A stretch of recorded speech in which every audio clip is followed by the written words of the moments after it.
Hey guys, Snowy here, and this is my Amiga 1200. It has been shown in a video before, and I run into some problems.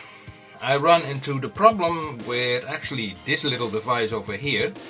Now this little device is actually an CF to IDE converter. Actually it's a double one, because you can enter a CF card here and put another device here. But this thing would not work. It would not work on the motherboard, and also not in combination with the terrible Fire 1230 that I have in this card. So I have been in contact with Amigastore about this, and they said like, well, you know, if it's not working, if it's not giving off any signal whatsoever, we will send you a new one. In this package here we have like a replacement part for this faulty one, so we are going to test that out. So I'm putting this away and I open up the Amiga, which is already unscrewed like that. Here we go.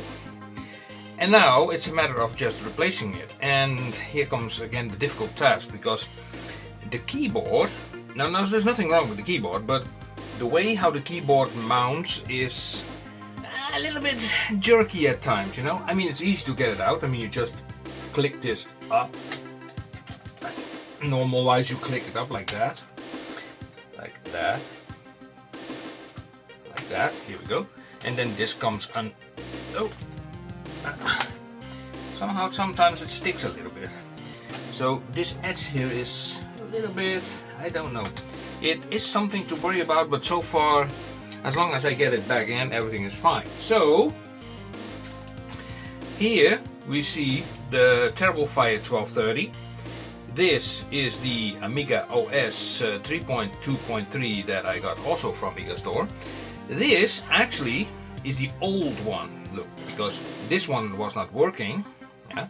This one is also buffered. Don't know exactly what it means, but it's better, as they say. And also this thing supposed to solve the issues regarding the LED lights that you have here, that you cannot see right now because it's like there, that you see the power lights. Now when you have a device over here, yeah, on a card like this, then some of the lights still might not work because they are fed by the internal IDE connector over here. So what I'm going to do now, we're going to make this loose carefully, just like that. We grab this thing out. So this is my older one. This thing is actually working. It is working. The only thing that it does not do is give me an HDD light. Yeah. Okay, so let's open up the envelope that I got from Amigastore. They were actually very kind to actually send me over another one, because I just told them this thing was faulty. This thing was simply not working.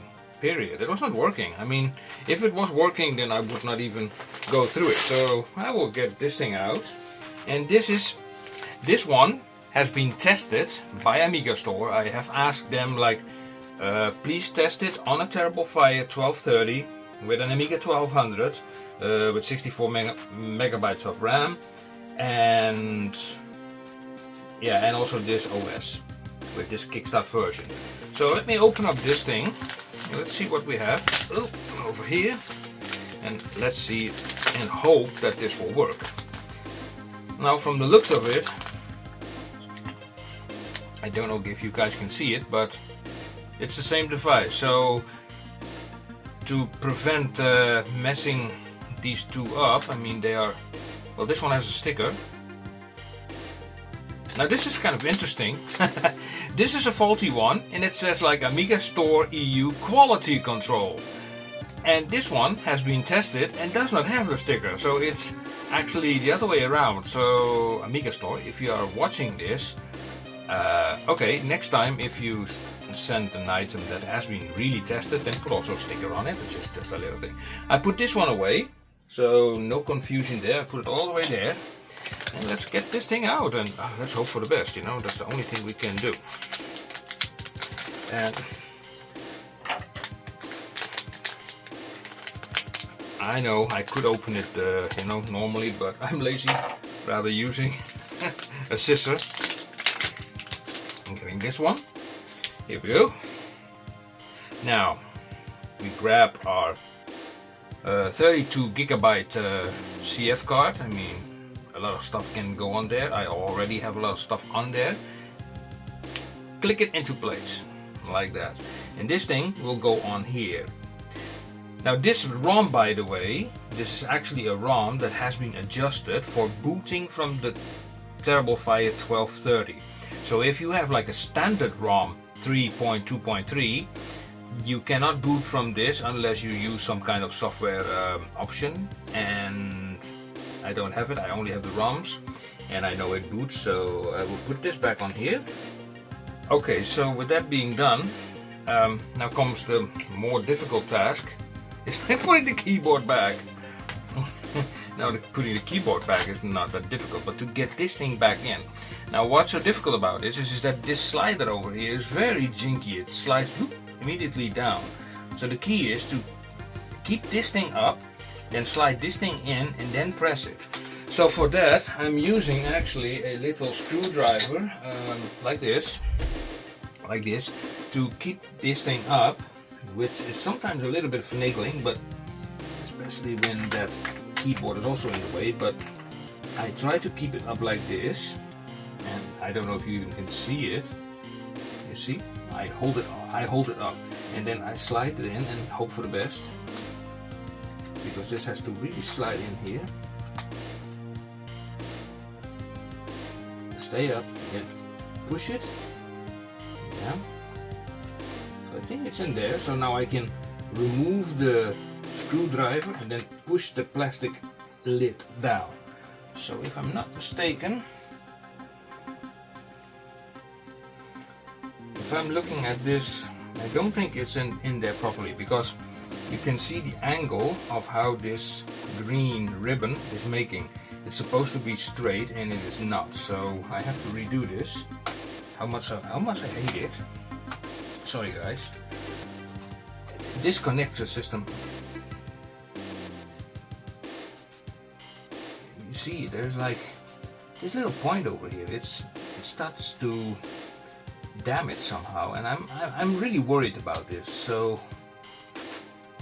these are data connecting lines, but yeah, this cable has been going in and out so often, because of all the things that you put in here.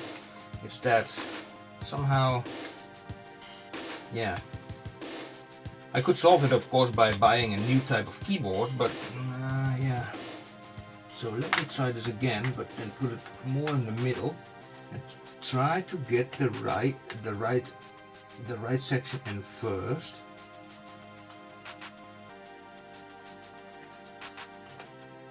Okay, push it. Come on. Push it, yeah. Now push it down. And actually, the cable, the ribbon now seems to be more straight. It is fixed, yeah. It seems to be more straight right now. So this thing we put aside. I'm not going to screw the Amiga. It's just a matter of hooking it on and see if it gives an image, something on screen, you know. And if not, then I give up. Then I replace this one, and then I say like, okay, forget about it. And yeah, what else to do then? Okay, so let me replace the camera to the actual Amiga setup. I don't have the proper lighting there, so that's sad. I obtained new lights here for this, but let's stop the recording now. So yeah, and hope for the best. Okay, here we are. So I only connected the essentials. I also am using a, you know, an extra. Oh, there it is, for more power. You know, I can barely see the darn thing. The power brick over there from C64.com. Yeah, I think so. This thing for transferring files. One external drive although I have 2 others. And this is the moment, you know, I have everything connected up to that block over there. If I switch that on, then the Amiga will turn on, the monitor will turn on, and let's just hope for the best. So here we go. There we go. Let's see. Please work. Come on.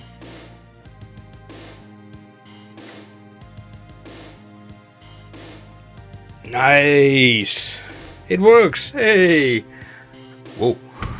It works. Nice. I'm actually surprised, you know, because I had nothing but troubles with this Amiga. And let me also check if the keyboard is working by pressing the caps lock. Ooh, is that burning? Yeah, it's burning. Okay. Hey, it works. So that means that finally I can now, screw it totally up and put more programs on it. You know, I use also Dopus, and I have already some stuff on there. So I have just 2 drives. You know, I have just DH0, this one. That's just for the workbench. And I have DH1, which I call just media. And I put demos, games, install modules, tools, the whole thing there. And you just, it's just on alphabetic order here.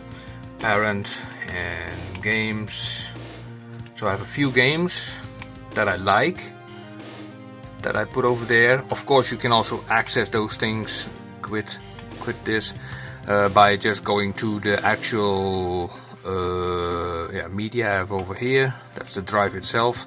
So tools, games, install games, that will show you the games that I have currently on this system. And yeah, well, I'm happy to see that it works. Thank you, Amigastore, for sending me the a new one. I don't know where I put it. I put the old one over there. So this thing is was really faulty somehow. So I don't know what to do with it. Maybe I should throw it away, not use it, but yeah. It was quality control, but okay, never mind.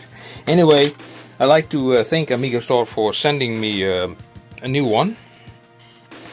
And also here it's like that the HD light probably won't work. Let me show. So let's say the modules. If I click modules, you know, it opens up a lot of files. Okay, let me show all files. So let's say this, and then I double click this one, for example. Let's see. You see, no HDD light activity. The only thing that does work, by the way, is if I insert a floppy. At least I hope. Let's try. Oh, come on. Yeah, so that one does work. So that's okay. I'm happy. Oh, and yes, it also makes sound.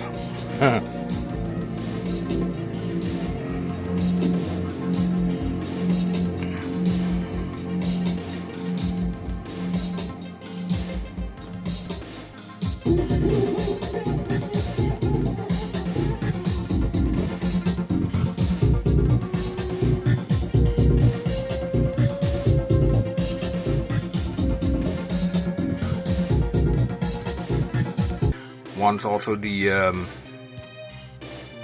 the hobby space is ready, the bigger one, then I also like to have a slightly bigger monitor than this one, just slightly, and then play these games. And there are also people who say that having a thicker RGB to SCAR cable will help increasing the quality, because look what you see here.